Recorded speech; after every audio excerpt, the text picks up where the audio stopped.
dinikmati sebagai hiburan atau konflik-konfliknya yang diangkat gitu. Jadi kita ingin sekali gitu berbagi informasi terhadap apa yang terjadi terhadap kegiatan pengkoleksian royalti, apa yang terjadi di organisasi itu sendiri dan kegiatan-kegiatan kami. Jadi sangat berarti sekali dukungan dari media pers karena benar-benar kami membutuhkan itu demi musik Indonesia ini. Jadi sekarang ini musik ini sekarang benar-benar musik kita tuh keren, tapi sayangnya ekonominya belum keren, khususnya buat pencipta lagu. Penyanyinya udah dibayar mahal, bandnya udah, Maki kita tahu lah berapa.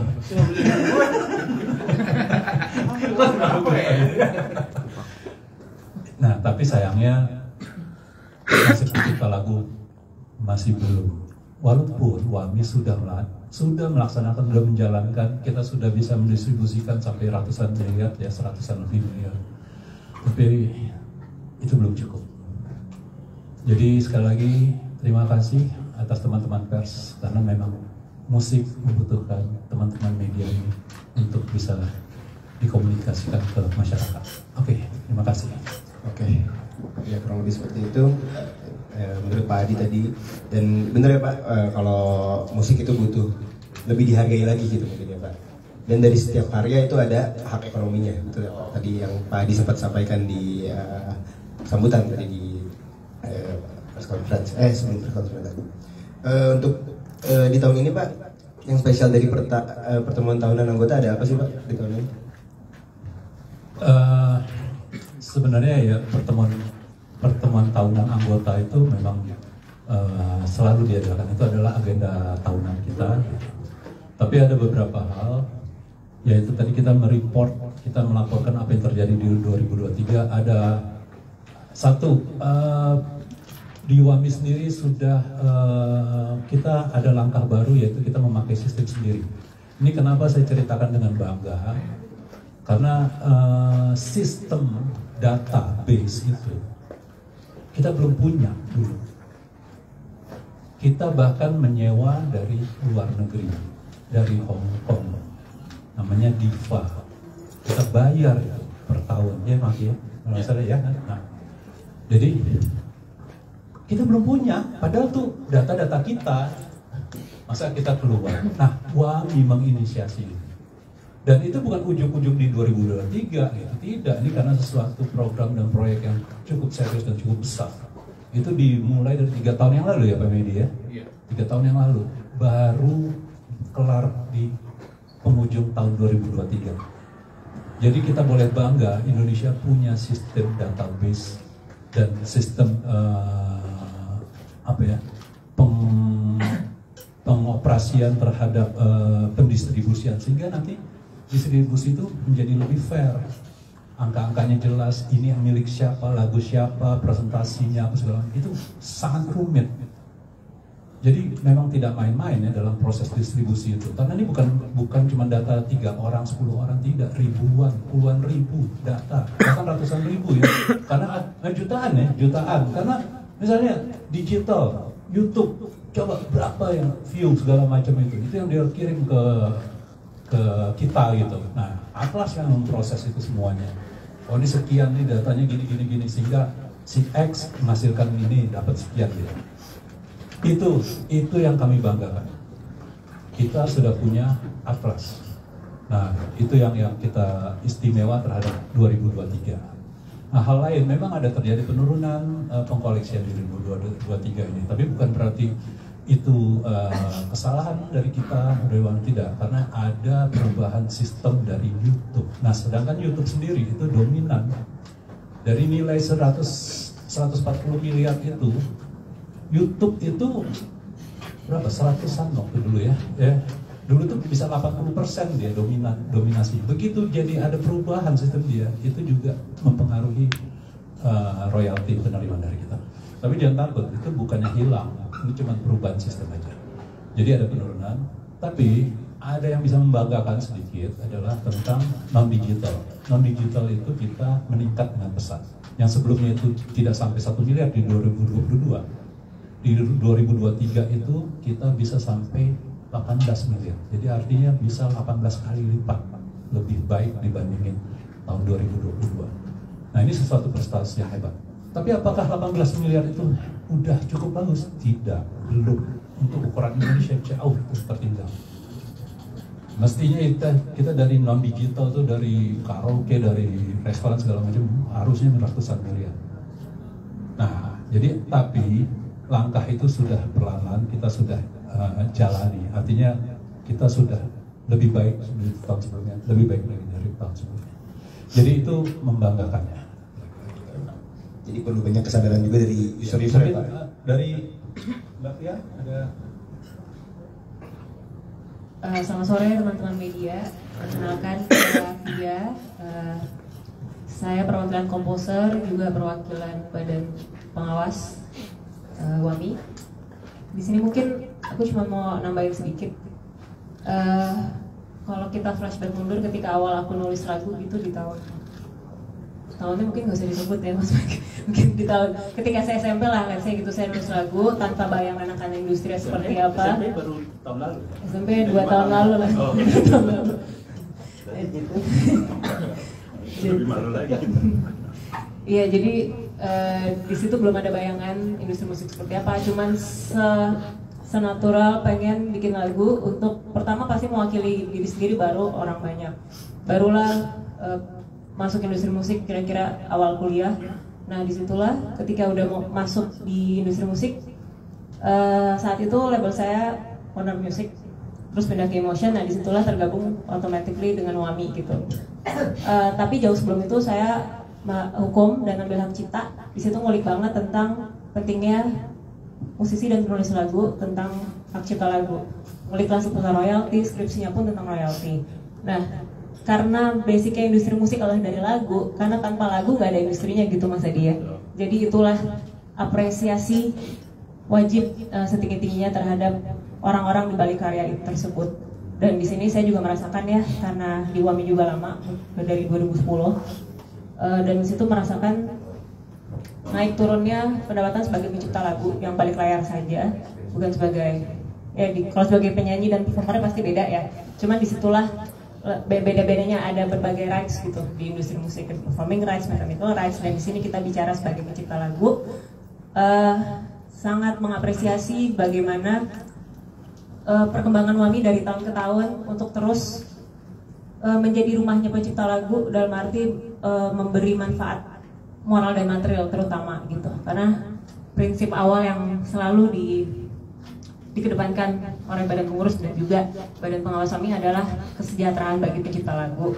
Hopefully dengan adanya sekarang sistem yang sangat menurut kami gini di sini, semoga akan ada pencerahan banyak, karena banyak banget teman-teman pencipta lagu yang bilang ini deh pengen banget punya platform di mana kita bisa mengakses langsung, kita bisa melihat transparansi langsung royalti kita jalannya seperti apa sih. Dan itu kalau nggak salah aku sempat tanya ke Mas Medi di 3-4 tahun, Mas Medi udah sempat mention ini, dan saya bersyukur alhamdulillah ternyata di 2024 akhir ini bisa terrealisasi juga Atlas. Jadi saya minta tepuk tangan juga untuk kerja yang sangat baik dari WAMI, teman-teman pengurus WAMI.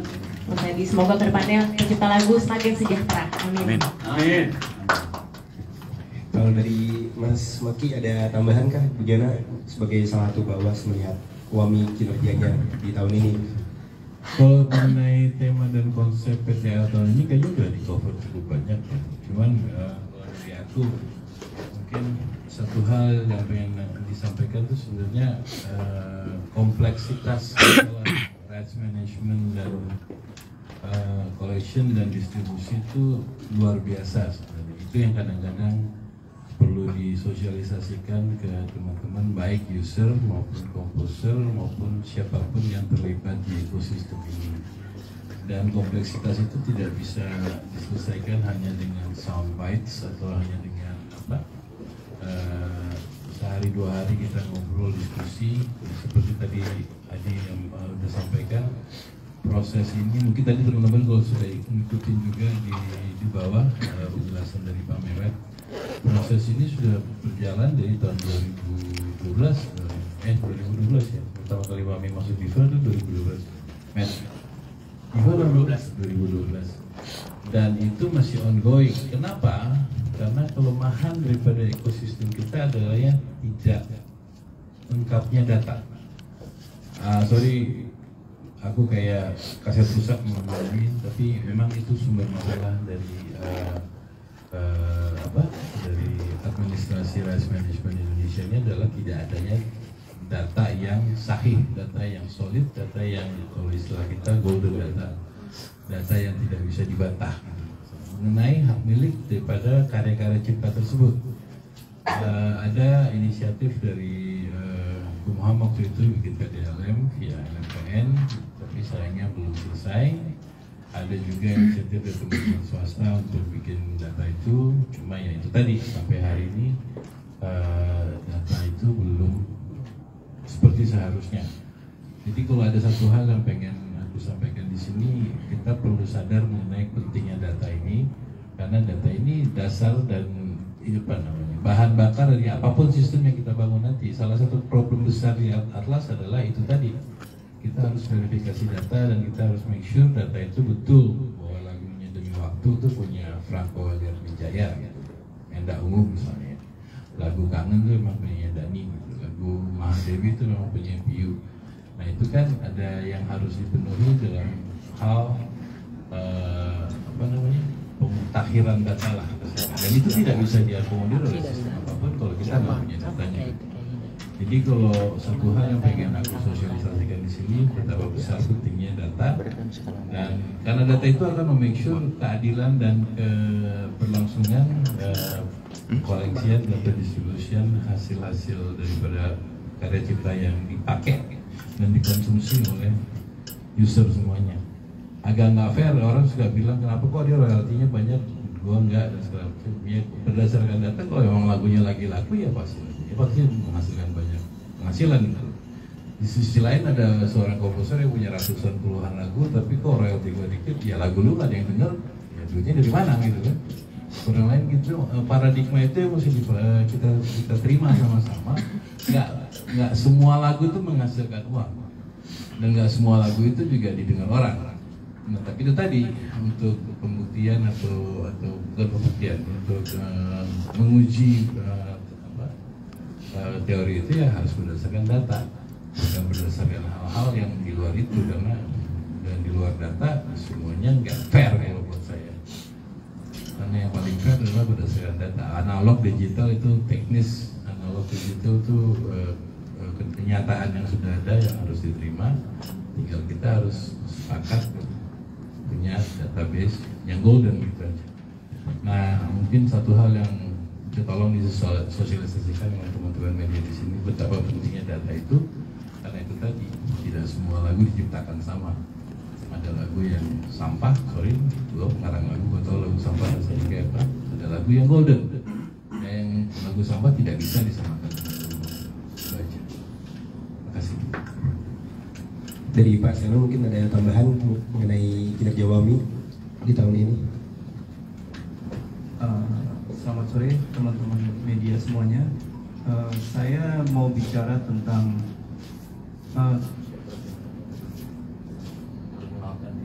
saya managing director dari Wami ya. Jadi target yang diberikan kepada saya itu adalah sejumlah 175 media tahun ini yang oleh Badan Pengawas ya, Pak Maki, Mbak Pipi, Mbak Pia dan teman-teman lainnya. Tahun 2024 ini kita punya banyak potensi untuk menaikkan income kita, tapi sayangnya income itu kebanyakan dari digital. Ya, jadi kita sudah deal sama Netflix, kita juga udah deal sama YouTube ya, tapi hasilnya juga belum tahu karena transparansi. Jadi kalau saya masuk ke dalam Wami ini, yang tersulit adalah kesadaran dari masing-masing user itu sendiri. Ya user itu sendiri, user baik digital ataupun non digital itu sama aja. Ya mereka nggak transparan dalam jumlahnya. Ya kalau digital misalnya Netflix kita tanya berapa sih yang kamu mau bayar ke kita, kalau kita hitung-hitung kemarin 160 miliar, ternyata mereka keluarin angkanya cuma 107 miliar. Ya jadi ini susah. Non digital juga kita targetkan sekitar 60 miliar, tapi ternyata user-user itu nggak ada yang mau bayar. Yang mau bayar sampai dengan sekarang itu hanya 20 miliar. Ya ini kita minta tolong juga ke LMKN, kita minta tolong juga ke DJKI, bahkan sekarang mungkin undang-undangnya mau coba ditegakkan hukumnya, tapi masih jauh sepertinya. Ya, jadi tapi apapun kita tetap berusaha untuk menggrab revenue itu. Ya, jadi dari digital ada beberapa negosiasi, ya. Negosiasi dengan Meta, dengan YouTube, dengan Netflix, dengan Apple, dengan Disney, itu sudah ada angkanya semua. Tapi kapan masuknya? Nah itu tergantung dari mereka, karena tektornya ini juga susah juga dari mereka. Ya, kemudian non digital kita kalau tadi Bapak Ibu lihat di PTA tadi, kita bilang kita udah buka agensi bahkan sampai ke Papua sana, ya sampai Papua. Tapi lagi-lagi user ini satu, dia belum terinfo bahwa mereka itu harus bayar ya, kalau mereka memainkan musik mereka harus bayar, belum terinfo, jadi kita perlu sosialisasi. Tapi ada juga yang nggak mau, mereka nggak mau bayar, jadi kalau umpamanya kita tagih ya mereka bilang ya kita nggak mau bayar. Nanti kita harus pakai langkah-langkah yang harusnya kita lakukan adalah langkah hukum, dan itu juga menjadi target kita tahun ini. Jadi kita udah sewa sudah hire kepala legal kita juga lawyer sudah kita hire juga, advisor kita juga sudah kita hire. Jadi ya sekali lagi, kalau di luar sana juga banyak komposer yang haknya belum terpenuhi, ya inilah kesulitan kami, ya.